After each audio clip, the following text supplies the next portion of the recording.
Extreme Ownership Rundown, number 14. Leadership concept, influencing others. You've been brainwashed, said Jocko. The shortest distance between 2 points isn't a straight line.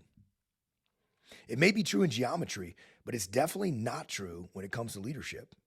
Instead, the quickest path to influencing others and getting them to align with your efforts, whether in your professional or personal life, is almost always what we call the indirect approach. The indirect approach. The term indirect often produces misconceptions. When people first hear this term, they sometimes think this means being passive or even avoiding the truth altogether. But that is not what it means. The indirect approach simply means taking actions that allow another person to reveal the truth to themselves rather than trying to force someone to see the truth. It means, instead of confrontation, ask earnest questions. It may not seem like it, but this is actually the shortest route to leading successfully and influencing others for the good of the team and the mission. The trap. It's a counterintuitive concept. It's a common pitfall. The direct approach seems more efficient, at least initially. Let's say that someone on your team is underperforming and needs a course correction. Or you need to get someone else in another department to provide you support they didn't deliver. Or you need to lead up the chain of command to get the boss's approval on a necessary course of action for the good of the company's long-term strategic growth. In all these cases, it seems like the most efficient way is simply to go the route of the direct approach. Confront your underperformer and let them know how much they suck and need to get better or they'll be fired. Confront the personnel in the other department and demand they get you what you need or threaten to take it up with their chain of command. Confront your boss with an ultimatum that either they give you the green light to proceed with your recommended course of action or accept your resignation. All these might seem like the most efficient path to your desired outcome. They aren't. In reality, each of these courses of action are more likely to result in making the goal toward which you are striving far more difficult to obtain. They create frictional relationships, make people defensive, and cause pushback. Instead of aligning incentives and building coalitions, they divide and destroy relationships, which greatly reduce your ability to influence others in a positive direction toward the successful outcome for everyone. What winning looks like. Think about what winning looks like for any interaction with others. What is the ultimate goal you're hoping to achieve?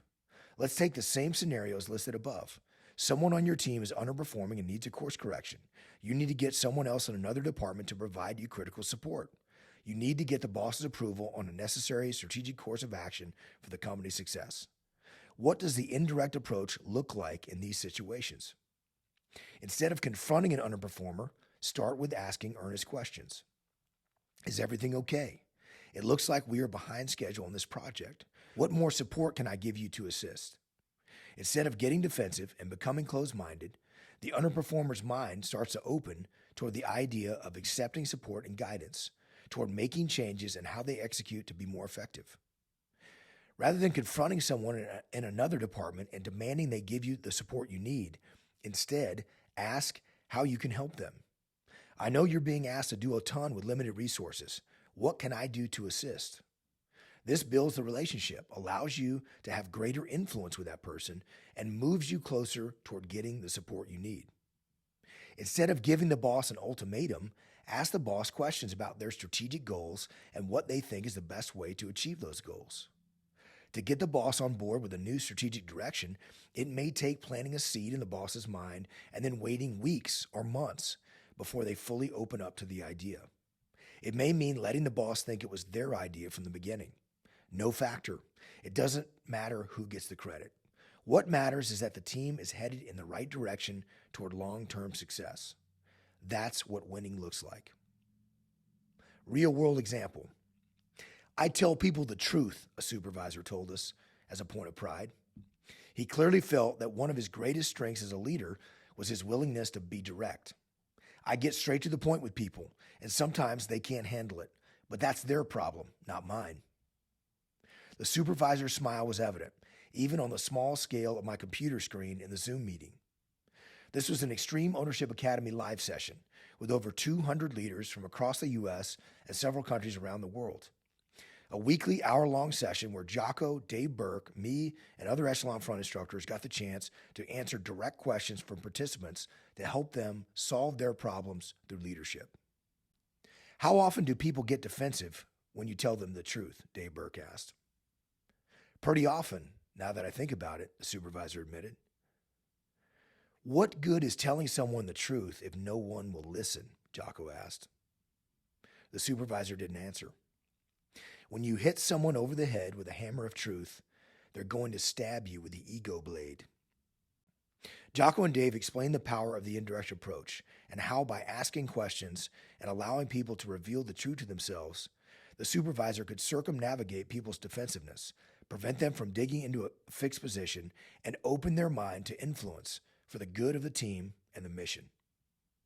Once the supervisor understood that this was what good leadership looked like, he opened his mind. I'll give it a shot, said the supervisor. I think that might solve a lot of the leadership challenges I've been struggling with. I thought it was them, but it turns out it's me. For action. This week, think about where you need to take a more indirect approach in your relationships. Are there individuals at home or at work to whom you are trying to reveal the truth, yet you see them getting defensive and digging into their position? What earnest questions can you ask them to reveal the truth to themselves? Identify the areas where you will implement the indirect approach in your world this week. Then go forth and execute.